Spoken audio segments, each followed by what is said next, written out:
Hey everyone, Mark here. You know, life has a funny way of throwing curveballs at you, doesn't it?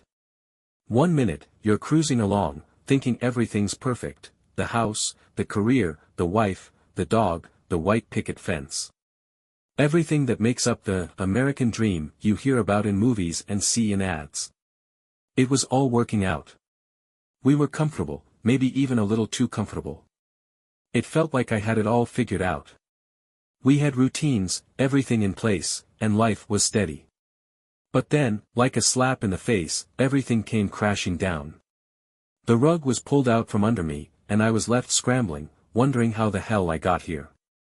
I guess what I'm saying is, sometimes, the dreams we chase turn into nightmares faster than you can blink. And when it happens, you don't always know how to deal with it. Those nightmares are so surreal, so absurd, that you can't help but laugh at the ridiculousness of it all. Because if you don't laugh, you might cry. And if you start crying, you might never stop. Let's rewind to the beginning. Let's talk about Sarah and me. Sarah and I had been married for 15 years. 15.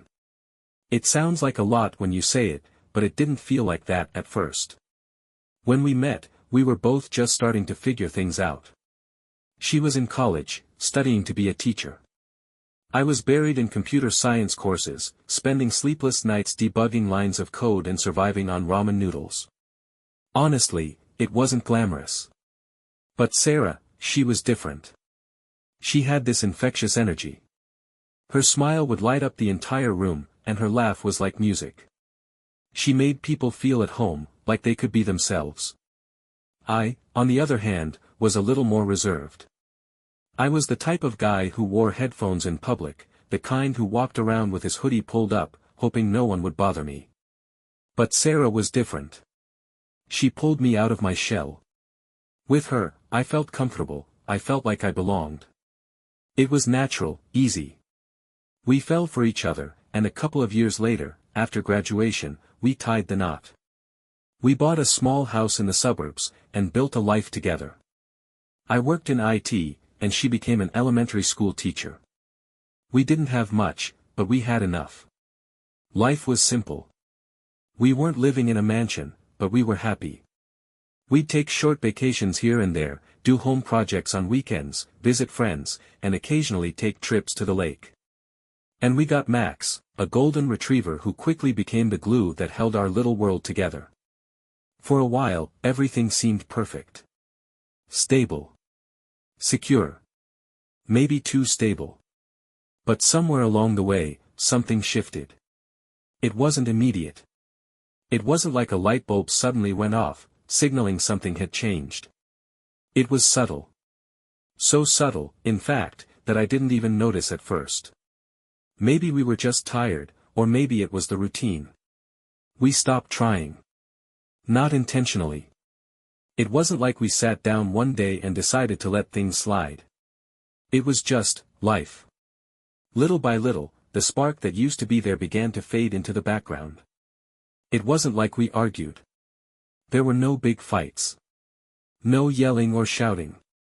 Instead, we got comfortable. Too comfortable. We'd watch TV together but barely talk.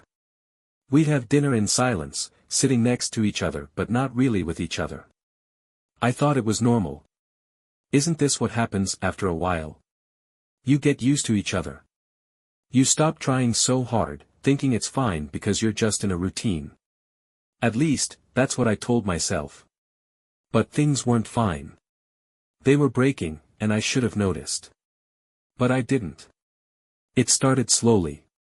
At first, it was small. Sarah started staying later at school more often. She'd come home later than usual, claiming it was for extra tutoring or parent-teacher conferences. The excuses started piling up, but I didn't question it. I was the supportive husband, right? The understanding one.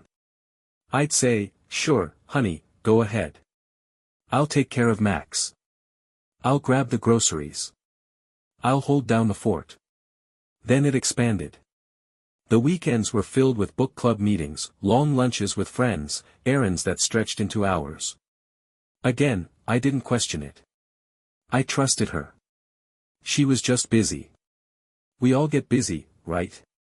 But as the days turned into weeks, I began to notice little things.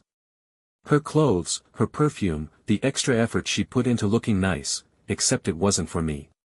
It wasn't just the outward signs. It was the way she started to look at me, too. She became distant. I could feel her pulling away, but I didn't know why. She was my wife. The woman I'd spent 15 years with. How could she just drift? And then came Pete. The first time I met Pete, I barely even thought twice about him. Just another guy doing a job. I had noticed the downstairs toilet running for weeks, and it was driving me crazy.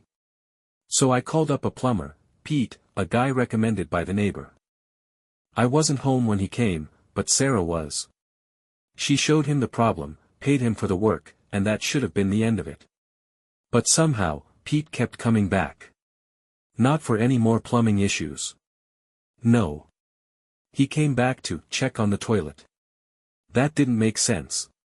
There was no reason to come back unless he had another job, but he kept finding excuses.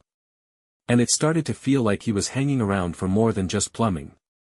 I found out by accident. By pure chance. It was a Tuesday. I came home early from work, had a pounding headache that I couldn't shake. I wasn't planning to do much, I just wanted to lie down, maybe take some medicine for the pain.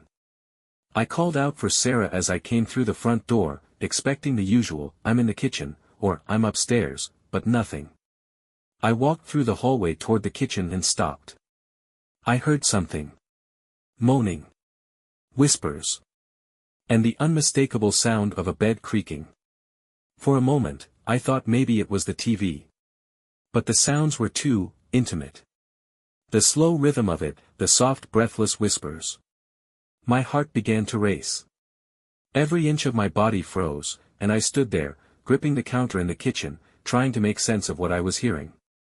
But deep down, I already knew. I moved toward the stairs. Slowly. Every step felt like it was taking forever. It was like I was walking through quicksand. My breath was shallow. My hands trembled as I reached for the doorknob. The door to our bedroom was cracked open, and I could hear it clearer now. I pushed it open. And there they were. Sarah. And Pete. In our bed. The bed where we had spent 15 years of our lives. The bed we had shared, laughed in, fought in, made love in. The bed where we had dreamed of the future. Sarah looked up at me, and in that instant, her face fell. She looked guilty. Shocked. Terrified. I could see it in her eyes. And Pete? He looked like he wanted to evaporate into the floor, his face pale, wide-eyed, too scared to move. And all I could say was, "Why?" That single word, whispered through the silence, felt like a hammer slamming down on everything. The days after I discovered the truth were some of the hardest I've ever lived through. It wasn't just the shock of what Sarah had done, it was the unraveling of everything I thought I knew. 15 years of shared memories, promises, laughter, and even struggles. Gone. Reduced to nothing but lies and deceit. It was hard to breathe, hard to think, hard to do anything. Each moment felt like I was drowning in a sea of pain and disbelief. Sarah tried to explain. She apologized a million times, but it didn't matter. The words meant nothing. How could they? She said it was a mistake, that she didn't mean for it to happen. She said Pete had been a comfort to her when I was busy, when we were distant. She blamed the routine. She blamed our busy lives, the way things had changed over the years. But none of that mattered. Because the truth was simple, she chose him. She didn't just cheat physically, she emotionally betrayed me, too. She let someone else into the space that was meant for us. It wasn't the affair that broke me the most, it was the realization that the person I trusted more than anyone in the world had been capable of lying to my face for so long. It was the little things, the subtle signs I ignored, the way she stopped caring about the relationship, and the way she looked at me with that fake smile when everything had already shifted. The worst part? She never even fought for us. She just let it slip away, piece by piece, without saying a word. I didn't talk to her for days after that night. There was nothing to say. We both knew what had happened, and the words would only make it worse.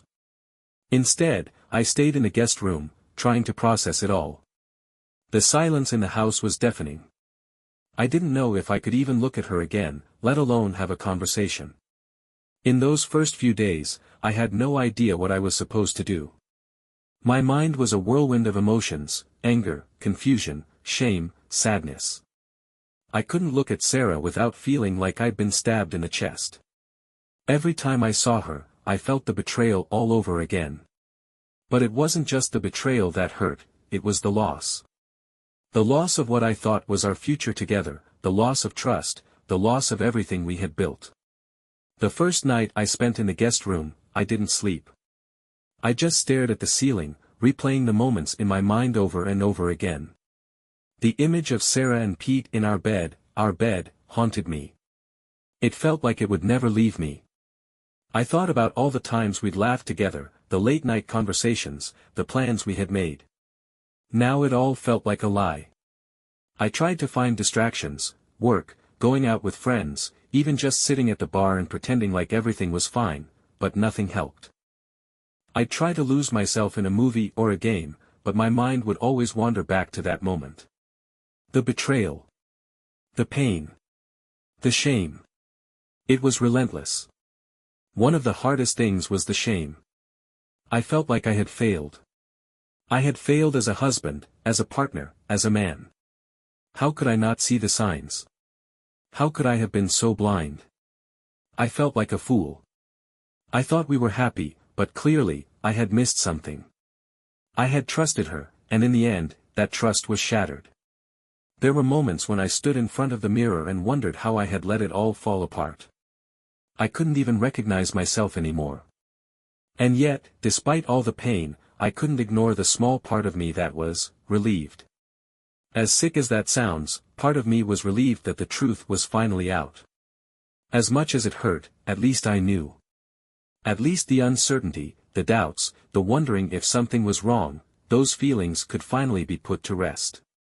The truth had set me free, in a way. I could start the process of moving on, of rebuilding my life. But even that came with its own kind of grief. It was like closing a chapter of my life, one that had been full of hope and happiness, but now marred by betrayal. The divorce process was just as painful as I'd imagined. If anything, it was worse. The constant back and forth with lawyers, the paperwork, the endless questions about who would get what, and, worst of all, who would get Max. The hardest decision was knowing I would have to say goodbye to Max. He was the one constant in our life together. He had been there through every moment, the good and the bad. He was the one thing I could rely on to bring some sense of normalcy. But in the end, we both knew it was for the best. Sarah loved him, too, and I couldn't take him away from her completely. But it didn't make it any easier. The emptiness in the house without him, without her, it felt like a piece of me had been ripped out. The legal battles weren't just about the dog or the house or the car, they were about the life we had built, the life that was being torn apart by something that had been entirely out of my control. It felt like I was being dragged through mud every single day.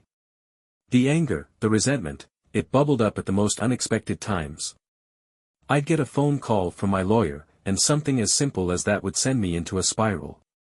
It was exhausting, emotionally and physically. But in a twisted way, it was also a form of closure.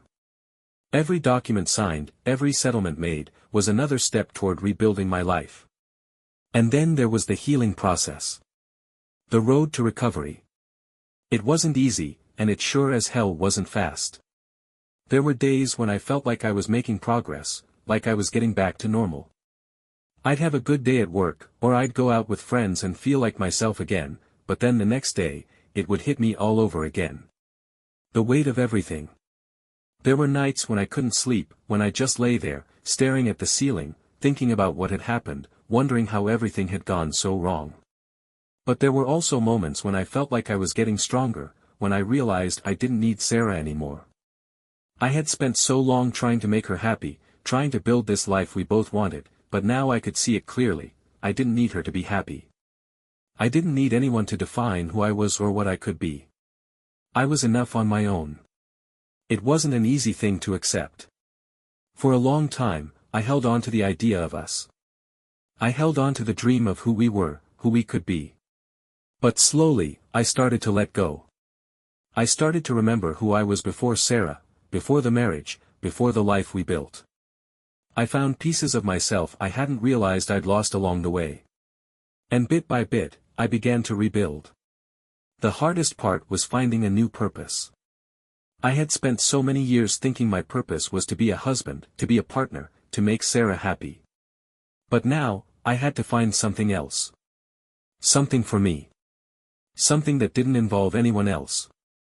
I took up old hobbies, things I had let slip away during the marriage.